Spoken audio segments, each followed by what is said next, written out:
وَمِمَّا رَزَقْنَاهُمْ يُنْفِقُونَ، اور وہ خرچ کرتے ہیں اس رزق میں سے جو ہم نے ہی ان کو دیا تھا۔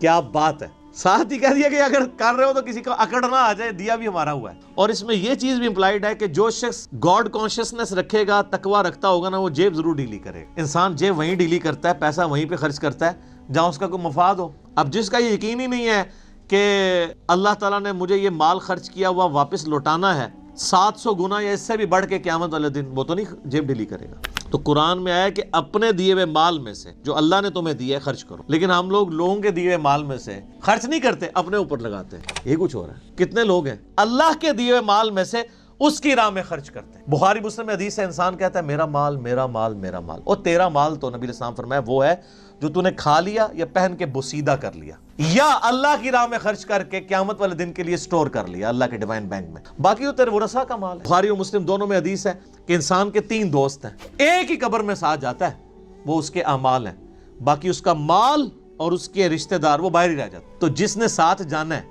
اس کے ساتھ پھر پکی یاری لگانی چاہیے نا۔ نبی علیہ السلام کی حدیث ہے بخاری اور مسلم میں، نبی علیہ السلام نے فرمایا اے اللہ محمد اور آل محمد کو بس اتنا ہی رزق دینا کہ ان کی روح اور جسم کا رشتہ برقرار رہے۔ کیوں؟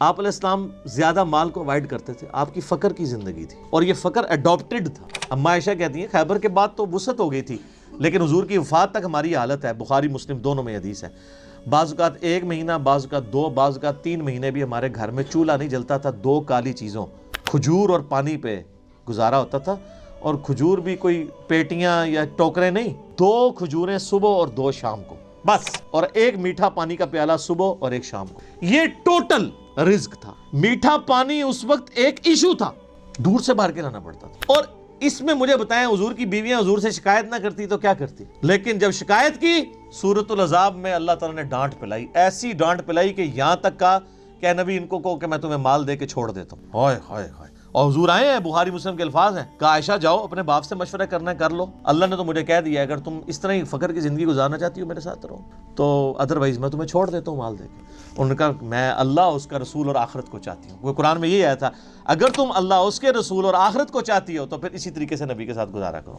تو آپ کی بیویاں اگر آپ کے ساتھ غصہ کھائیں نا تو صبر کیا کریں۔ نبی کی بیویاں، نبی کی تربیت یافتہ بیویاں، ان کے ساتھ اگر یہ معاملہ ہو سکتا ہے تو ہماری بیویاں تو پھر ان سے بہت دور ہیں۔ تو یہ فقر کی زندگی نبی علیہ السلام کی اسی لیے اڈاپٹڈ۔ والذین یؤمنون بما انزل الیک، اے نبی علیہ السلام وہ لوگ ہیں جو ایمان لاتے ہیں اس پر جو آپ کی طرف نازل ہوا، وما انزل من قبلک، اور اس پر بھی جو آپ سے پہلے نازل ہوا۔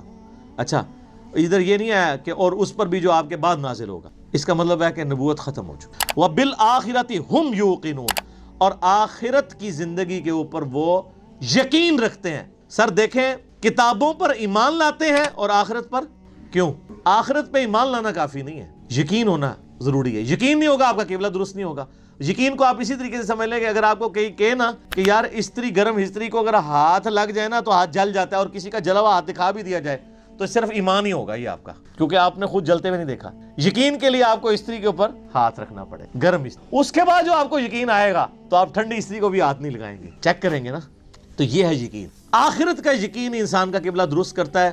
ایمان، اچھا قادیانی اس کے اندر بھی جو ہے وہ 2 نمبری کرتے ہیں۔ وہ بالآخرۃ ھم یوقنون میں وہ کہتے ہیں کہ یہ جو آخرہ اس سے مراد ہے جو اس کے بعد نازل ہوا، حالانکہ وہ قرآن کے اسلوب میں بیٹھتا ہی نہیں ہے۔ ویسے کوئی بےایمانی کرنا شروع کر دے علیحدہ بات ہے، وہ تو قرآن اپنے اسلوب میں بالکل کلیئر ہے۔ اب اس میں دیکھ لیں آپ، عقیدہ توحید بھی کلیئر ہے، عقیدہ رسالت بھی کلیئر ہے، کیونکہ آیا کہ ایمان لاتے ہیں جو تم پہ نازل ہوا، اور عقیدہ آخرت بھی، جو بنیادی اسلام کے 3 عقائد ہیں۔ وہ سورہ بقرہ کے میں نے کہا تھا پہلے 4 رکوع جو ہے نا وہ قرآن کی دعوت کا خلاصہ ہیں، آلموسٹ 40 کے قریب آیات، لیکن پہلی 4 آیات کے اندر ہی کتنی مضامین کی گہرائی موجود ہے۔